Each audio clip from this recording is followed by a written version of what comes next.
ఒక చిన్న అంశము నాకు గమనించిన అంశం ఏంటంటేనమ్మా, టీనేజ్లో ఉన్నటువంటి పిల్లలకి, ఆడ మగ ఇద్దరు పిల్లలకి కూడా భయం అనేది ఉండడం లేదమ్మా.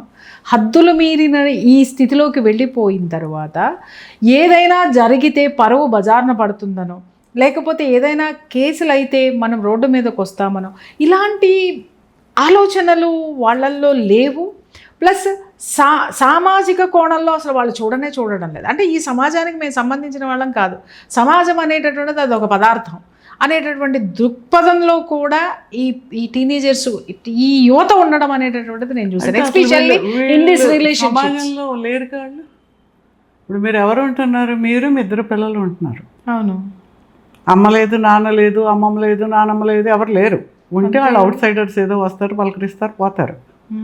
మీరే మీ ఉన్న ఇద్దరిలో మీరు వాళ్ళని బాగా చేయాలి, వాళ్ళ జీవితం ఎంతో వికసించాలనుకుని మీరు పెట్టేటప్పటికి వీళ్ళు బయటకు పోతున్నారు.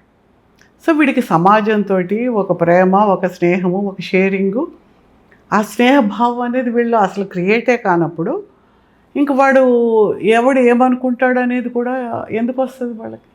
అమ్మ, ఇంకొక ధోరణి కూడా చూశాను. ఈ పిల్లల్లో విపరీతమైనటువంటి లైంగిక వాంఛల ధోరణితోటి కూడుకున్నటువంటి పిల్లల్ని కూడా నేను చాలా మందిని కౌన్సిలింగ్ చేయడం అనేది జరిగింది.